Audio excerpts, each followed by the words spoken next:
A veces, el mal no grita. Susurra. Crece en el moho de las paredes que nadie mira. Vive en el silencio entre las casas, en la mirada baja de un niño en el patio de la escuela, en las persianas que siempre están cerradas, incluso en el día más soleado. En Mazatlán, la perla del Pacífico, donde los turistas buscan el sol y el olvido, había una calle. Una calle llamada Flores, una calle como cualquier otra. Y en esa calle, una casa, número 14, una casa que guardaba un secreto podrido, un secreto protegido por el miedo, por la vergüenza y por la indiferencia de un mundo que pasaba de largo. Yo soy Padre del Valle, y esto es Realidad Mexico. La historia que van a escuchar es un eco. El eco de un teléfono que sonó una tarde de martes en una oficina escolar ruidosa y caótica. Una voz anónima, atemorizada, quebrada por un llanto que luchaba por no salir. Dijo solo unas pocas palabras. 10, para ser exactos. Pero esas 10 palabras fueron una piedra lanzada contra un cristal. Fueron suficientes para derrumbar un mundo de horror construido en silencio. Si crees que debemos ser la voz de los que han sido silenciados por el terror, si crees que la memoria es la única tumba digna para las víctimas, te pido que te unas a esta comunidad, que te suscribas. Porque cada historia que contamos es una grieta en el muro del olvido. Y a veces, una sola grieta es suficiente para que entre la luz y para que todo el edificio se venga abajo. Sonia Ramírez era maestra de primaria en la escuela pública Benito Juárez. No era una heroína de película. Era una mujer de 38 años, cansada, a veces mal pagada, que se preocupaba demasiado. Una de esas maestras que compran materiales con su propio dinero, que recuerdan las alergias y los miedos de cada uno de sus 35 alumnos. En su clase de segundo grado, tenía a un niño llamado Leo. Leo era un fantasma. Un niño de 7 años con la mirada de un veterano de guerra. Era invisible. Se esforzaba por serlo. Se sentaba en la última fila, encogido sobre su pupitre. Nunca levantaba la mano. Nunca preguntaba nada. Cuando Sonia pasaba por su lado, sentía cómo el niño se tensaba, como un animal esperando el golpe. Nunca jugaba en el recreo. Se sentaba en un rincón del patio, junto al muro desconchado, mirando al suelo, contando las grietas del cemento. Como si en ellas encontrara un mapa de un mundo más seguro. Sonia notó los moretones. Al principio eran pequeños, en los antebrazos. Me caí de la bici, maestra. Luego, más grandes, en las piernas. Me pegué con la mesa. Un día, vio una marca morada que asomaba por el cuello de su camisa. Me caí, maestra. Siempre la misma respuesta. La voz, un hilo, sin emoción, una grabación, los ojos vacíos. Sonia habló con la directora, la profesora Matilde, una mujer a 2 años de su jubilación. Su oficina olía a expedientes viejos y a resignación. Matilde, estoy preocupada por Leo Vargas. La directora ni siquiera levantó la vista de sus papeles. ¿Qué pasa con él? Tiene golpes, muchas marcas, y su actitud no es normal. Matilde suspiró. Un suspiro largo de quien ha tenido esa conversación 100 veces. Son niños, Sonia. Juegan brusco, se caen. Es normal. No podemos meternos en cada familia por un moretón. ¿Te imaginas el papeleo? Papeleo. La primera muralla. No es normal, Matilde. Este niño vive con miedo. Todos los niños tienen miedos. Supéralo. Y concéntrate en los planes de estudio, que vamos atrasados. La respuesta estándar. La respuesta cómoda. La que permite que todos duerman por la noche. Menos Sonia. La inquietud de Sonia era una piedra en el zapato, una espina clavada en su conciencia. No la dejaba en paz. Un martes por la tarde, sonó el teléfono de la dirección. La directora estaba en una reunión con supervisores. Sonia contestó. Escuela Benito Juárez, buenas tardes. Silencio. Solo una respiración agitada al otro lado. Bueno, ¿hay alguien ahí? Y entonces, la voz. Una mujer. Distorsionada por el llanto. Ahogada. No quiso dar su nombre. Por favor. Zrenia. Susurró. Era casi inaudible. Calle Flores, número 14. Los niños. Él los va a matar. Clic. Colgó. Un escalofrío recorrió la espalda de Sonia. Un frío que no tenía nada que ver con el aire acondicionado. Flores, 14. Abrió el expediente de Leo. Era su dirección. Cuando la directora regresó, Sonia le contó sobre la llamada. La directora se quitó los lentes. Se frotó el puente de la nariz, irritada. Una broma de mal gusto. O una vecina chismosa queriendo causar problemas. No podemos actuar por un anónimo, Sonia. Hay protocolos. ¿Sabes lo que pasaría si mandamos a una patrulla y es una falsa alarma? La demanda que nos ponen es monumental. Protocolos. Esa palabra de nuevo. El escudo de los que no quieren ver. Sonia asintió en silencio. Sintió la rabia subirle por la garganta, pero se la tragó. Esa noche no pudo dormir. Daba vueltas en la cama. La voz de la mujer anónima era un eco en su cabeza. Él los va a matar. No era una advertencia. Era una súplica. Al día siguiente, miércoles, Leo no fue a la escuela. Tampoco el jueves. Sonia tomó una decisión. Si el protocolo no iba a la casa, ella iría. Al diablo con las reglas. Salió de la escuela al terminar las clases del viernes. Manejó por las calles de Mazatlán. Dejó atrás la zona turística, el malecón, los hoteles de lujo. Se adentró en las colonias populares, donde las calles se estrechan y las fachadas pierden su color. El sol de la tarde caía a plomo. Todo parecía normal. Niños jugando en la calle, música saliendo de las ventanas. La vida seguía. Encontró la calle Flores, luego la casa, número 14. Una casa pequeña de fachada amarilla y desconchada. Parecía enferma. Las persianas de plástico, amarillentas y torcidas, estaban completamente cerradas, selladas, como los ojos de un muerto. Sonia aparcó el coche al otro lado de la calle. Se quedó mirando la casa por un minuto. 5, 10. El corazón le latía con una fuerza descontrolada. El miedo le gritaba que se fuera, que no era su problema, que la directora tenía razón. Pero la imagen de los ojos tristes de Leo la empujó fuera del coche. Caminó hacia la puerta. Cada paso sobre el asfalto caliente era un esfuerzo monumental. El aire era denso, pesado. Respiró hondo. El aire olía a polvo y a fatalidad.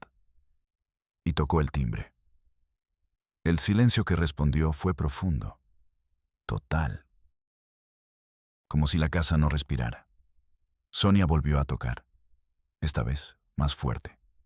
Escuchó un ruido dentro, un arrastrar de pies, lento, pesado. El cerrojo giró con un chirrido que sonó a dolor. La puerta se abrió una rendija. Una mujer la miraba desde la oscuridad. Era Laura, la madre de Leo. Sonia la había visto un par de veces en las reuniones escolares. Una mujer tímida, pero que sonreía. Esta no era la misma mujer. Era un espectro. Estaba devastada, la piel pálida, cerosa, los ojos hundidos en cuencas oscuras, el pelo, opaco y sin vida, parecía haber envejecido 20 años. ¿Sí?, logró Laura. La voz, un susurro roto. Soy Sonia Ramírez, la maestra de Leo. Solo quería saber cómo está. No ha ido a la escuela en toda la semana. Los ojos de Laura se llenaron de un pánico puro, animal. Miró por encima de su hombro hacia el interior oscuro y silencioso de la casa. «Está enfermo», mintió. La mentira salió torpe. «Tiene gripa, muy fuerte». «¿Puedo verlo?» «Solo un momento. Le traje sus tareas». «Number está durmiendo». «No quiero despertarlo». Laura intentó cerrar la puerta, pero Sonia puso el pie. Un gesto instintivo, desesperado. «Señora, por favor, sé que algo pasa aquí». En ese momento, una voz de hombre retumbó desde el fondo de la casa. Una voz grave, empastada por el alcohol. «¿Quién diablos es, Laura?» El cuerpo de Laura se puso rígido como una tabla. El terror la paralizó. «Nadie, mi amor. Una vendedora. Ya se va». «Pues dile que se largue de una puta vez». Sonia no se movió. Miró a Laura a los ojos. Vio suplicio en ellos. «No me voy a ir», dijo Sonia, con una calma que no sentía. Su propia voz le sonó extraña.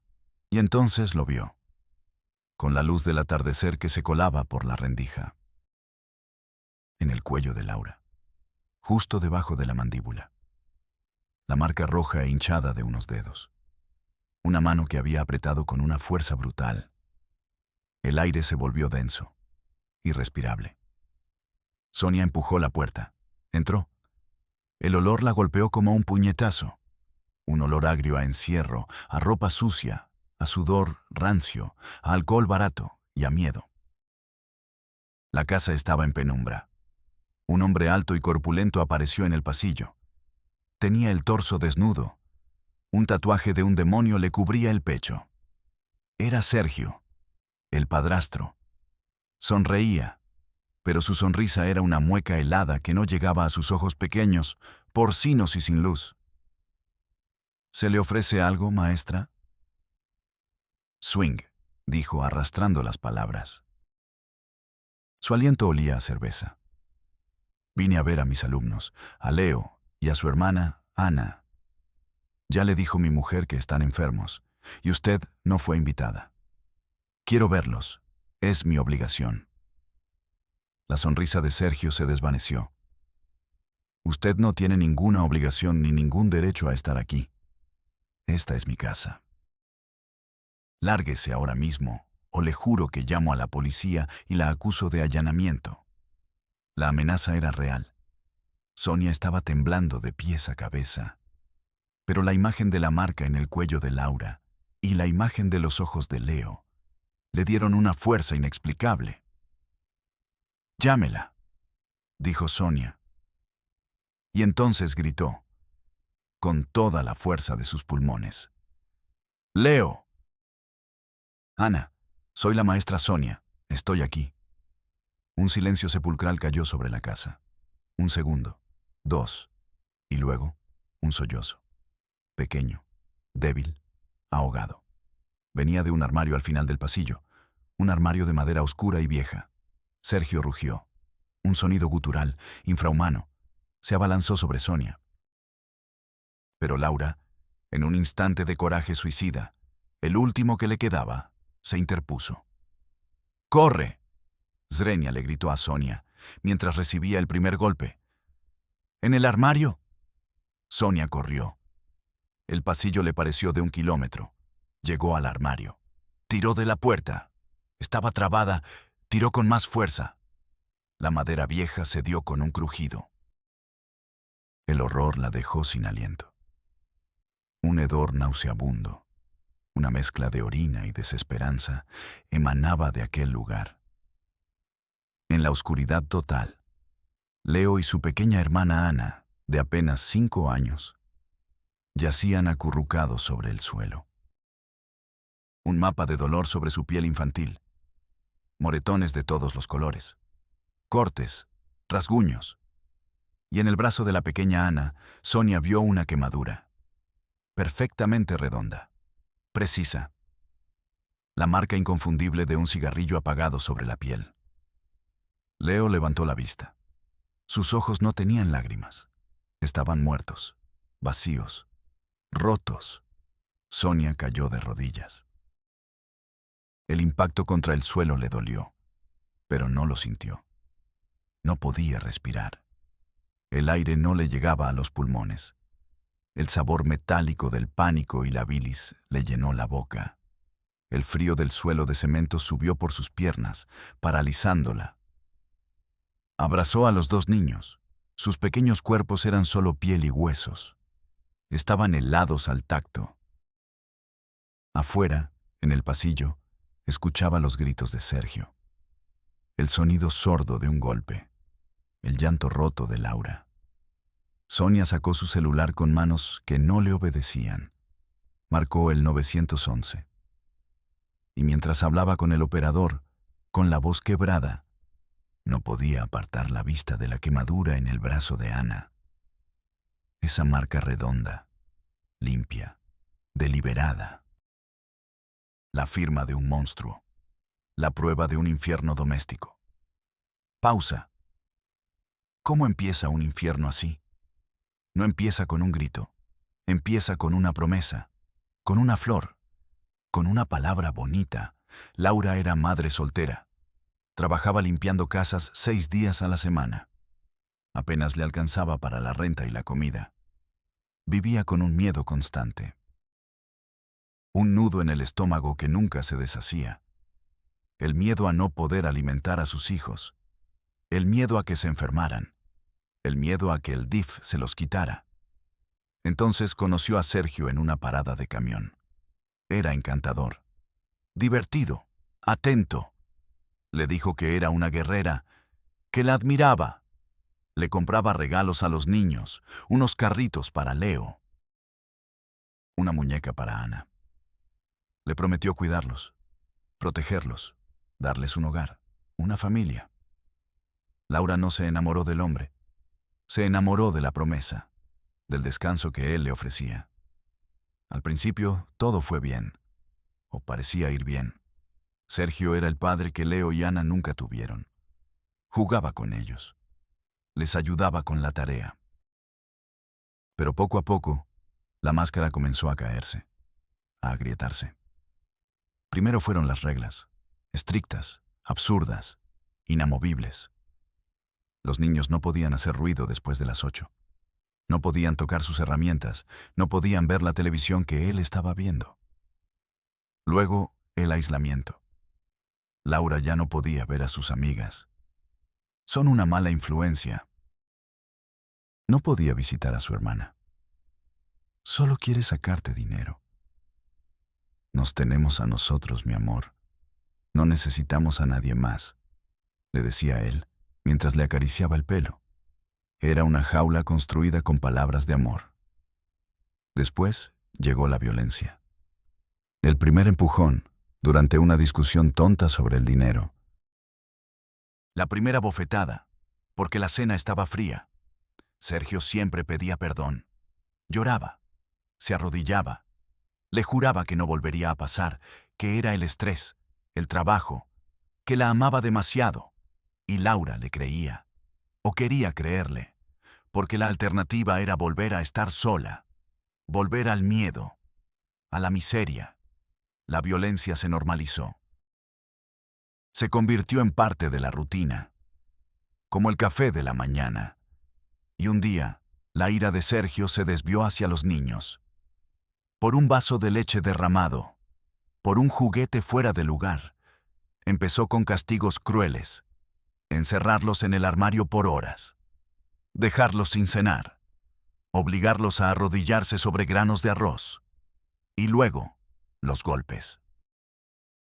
Laura intentó intervenir la primera vez. Sergio la golpeó a ella también, con más fuerza que nunca.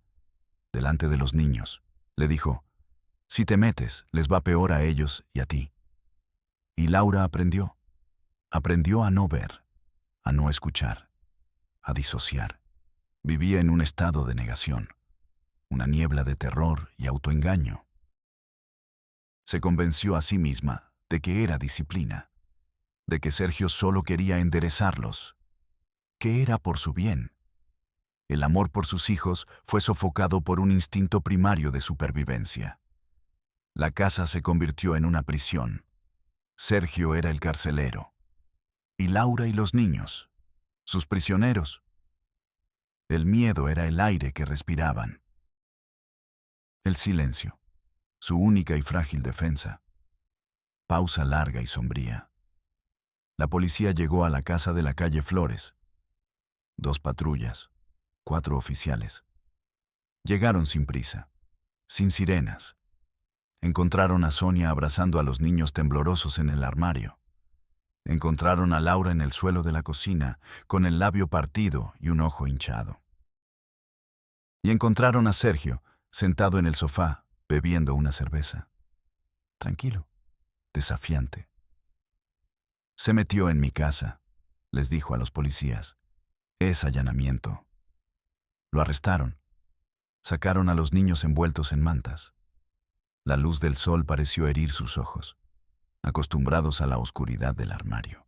Sonia pensó que lo peor había pasado. Pensó que el sistema, ahora sí, funcionaría. Que la caballería había llegado. ¡Qué ingenua fue! A la mañana siguiente, fue a la agencia del Ministerio Público para dar su declaración. Un edificio gris, laberíntico, con olor a desinfectante barato y a desesperanza. La atendió un agente llamado Morales. Un hombre con una mancha de café en la corbata y una mirada de hastío profundo. Sonia le contó todo, con detalle, con urgencia. El armario, las heridas, la llamada anónima, la quemadura de cigarrillo. Morales escuchaba mientras revisaba unos papeles de otro caso. No la miraba. Ajá. Zrenia de vez en cuando. Entiendo. Cuando Sonia terminó, con la voz rota, Morales se recargó en su silla, que rechinó en señal de protesta. Mire, maestra, dijo, con un bostezo mal disimulado. Agradecemos su civismo, pero esto es complicado. ¿Complicado? Los niños estaban siendo torturados. Yo los vi. Presuntamente torturados, la corrigió Morales, con la precisión de un burócrata. El señor Component Placement revisó el papel. Sergio Vargas ya tiene un abogado, un buen abogado. Alega que son castigos disciplinarios severos, pero castigos al fin. Que usted entró a su casa sin permiso. Y lo más importante, la madre no ha declarado en su contra. La madre tiene miedo, está aterrorizada, ustedes tienen que protegerla. Morales sonrió. Una sonrisa sin alegría, llena de cinismo. Mire, señora, nosotros no tenemos que hacer nada. Seguimos procedimientos. Necesitamos la declaración firmada de la madre. Necesitamos un dictamen médico pericial completo de las lesiones de los menores. Necesitamos pruebas contundentes, no dichos. Su testimonio de oídas y su instinto de maestra no son suficientes para mantenerlo encerrado. Sonia sintió una oleada de frío, como si le hubieran echado un balde de agua helada. ¿Me está diciendo que lo van a soltar? Es muy probable. En 48 horas, si no robustecemos el caso. El juez de control no verá elementos suficientes. Lo soltarán por falta de pruebas. Vuelva mañana. Quizás para entonces ya tengamos el dictamen del médico forense. La despidió con un gesto de la mano, como si espantara una mosca. Sonia salió de la oficina. El pasillo del edificio le pareció un túnel sin fin. Su indignación, su horror, chocaban contra un muro de indiferencia y burocracia. El horror que había presenciado se estaba convirtiendo en un expediente, en un número de folio, en un problema administrativo. Al día siguiente, Sonia volvió. Consiguió una copia del dictamen médico preliminar. Era un catálogo del horror en lenguaje técnico. Desnutrición severa grado 2. Múltiples equimosis en diferentes fases de evolución en extremidades y torso. Cicatrices antiguas y recientes. Y la confirmación. Quemadura de segundo grado por objeto cilíndrico incandescente compatible con un cigarrillo, en antebrazo izquierdo. Con las pruebas en la mano, buscó al agente Morales. No estaba. Salió a comer, le dijo una secretaria. Lo estaba cubriendo un colega, más joven, pero con la misma mirada de desinterés. Sonia le entregó los papeles. El nuevo agente los hojeó sin leerlos realmente. Ah, sí. El caso de la calle Flores, el del escándalo de la maestra. Mire, con estas lesiones, la cosa cambia. El tipo sí se pasó de la raya. Esto podría ya no ser solo violencia familiar. Podría clasificarse como tentativa de homicidio en grado de omisión. Sonia sintió un rayo de esperanza. ¿Entonces actuarán con más fuerza? El agente levantó la vista de sus papeles por primera vez. Su mirada estaba vacía, como la de un pez muerto. Señora, ahora esto es un caso de delitos de alto impacto. Eso le corresponde a otra área, la Fiscalía de Homicidios. Yo aquí solo veo robos y pleitos de borrachos. Tiene que llevar estos papeles allá. Tercer piso al fondo a la derecha. Pregunte por el licenciado Benítez. Llene el formato 7-C para que le abran una nueva carpeta de investigación. Formato 7C. La esperanza de Sonia se hizo polvo. Se convirtió en ceniza. No era un paso adelante, era un laberinto diseñado para hacerte desistir. La estaban enviando de una ventanilla a otra, ahogando la urgencia en un mar de trámites y sellos. El sistema no buscaba justicia. Buscaba ordenar el horror en carpetas, clasificarlo, archivarlo hasta que fuera olvidado, o hasta que fuera demasiado tarde y se convirtiera en una noticia de 8 columnas. Sonia se apoyó en la pared fría del pasillo. Sintió unas ganas inmensas de llorar, de gritar, de romper algo, pero solo sintió un vacío helado, la certeza absoluta de que estaba sola en esto, de que los niños estaban solos, atrapados no solo por un monstruo de carne y hueso, sino por un sistema anónimo, sin rostro, un monstruo de 1000 cabezas llamado burocracia. Pausa muy larga. Sonia no llenó el formato 7C. Hizo algo que el sistema no esperaba. Llamó a un periodista, un contacto de su primo que trabajaba en un diario local, un reportero de nota roja. Al principio, el periodista no le hizo mucho caso, pero Sonia insistió. Le contó la historia con una rabia fría. Le envió por WhatsApp una foto del dictamen médico. Al día siguiente, la historia explotó. El padrastro monstruo de la calle Flores, maestra rescata a niños de un infierno, gritaba el titular. La foto de la casa amarilla estaba en primera plana. El escándalo sacudió a la ciudad. La gente hablaba de ello en los cafés, en los mercados. La presión mediática hizo lo que la evidencia no pudo. De repente, los fiscales estaban profundamente consternados e indignados. La policía estaba trabajando sin descanso para llegar al fondo del asunto. El DIF emitió un comunicado asegurando el total bienestar y protección de los menores. La hipocresía era un espectáculo nauseabundo. Pero funcionó. A Sergio Vargas le negaron la fianza. Laura, la madre, al sentirse protegida y lejos de Sergio, finalmente habló. Su testimonio, entre lágrimas, fue desgarrador. Una confesión de años de terror y complicidad silenciosa. El juicio fue rápido. Sergio fue condenado a más de 40 años de prisión por tentativa de homicidio, privación de la libertad y violencia familiar. Parecía una victoria. Pero la justicia, cuando llega tarde, no es justicia. Es solo un epílogo. Las cicatrices que deja el horror no se borran con una sentencia. Leo y Ana fueron enviados a un albergue del DIFI. Estaban a salvo, pero no estaban bien. Leo dejó de hablar por completo durante 6 meses. Mutismo selectivo. Lo llamaron los psicólogos.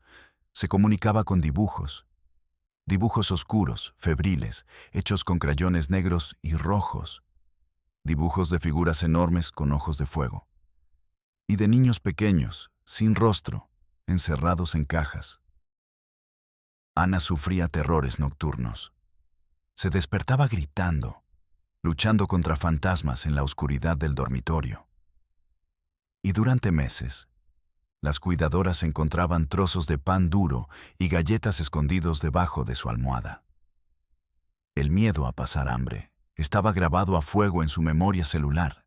El sistema que les falló ahora los administraba. Eran un número de expediente. 2 camas en un dormitorio lleno de otras historias rotas. Sonia los visitaba cada semana, religiosamente. Les llevaba libros, juguetes, dulces, un pedazo de normalidad en medio de la burocracia del cuidado. A veces, se sentaba junto a Leo en silencio, mientras él dibujaba sus monstruos, y se preguntaba: ¿cuántas casas amarillas hay en México? ¿Cuántos niños fantasmas se sientan en los patios de las escuelas contando las grietas del suelo? ¿Cuántas llamadas anónimas nunca se hacen por miedo? El mal no siempre es ruidoso, no siempre es espectacular. A menudo es silencioso, doméstico, y prospera en nuestro silencio. En nuestra cómoda decisión de no meternos, de seguir el protocolo, de llenar el formulario, de mirar hacia otro lado. La casa de la calle Flores está vacía ahora. El banco la embargó. Los vecinos dicen que a veces, por la noche, cuando el viento sopla desde el mar, parece que se escuchan lloros. Quizás solo sea el viento en las ventanas rotas. O quizás es la memoria. La memoria de un horror que casi fue sepultado, bajo el silencio de una familia rota y el peso de un formulario. Soy Padre del Valle, y nos vemos en la próxima Realidad México.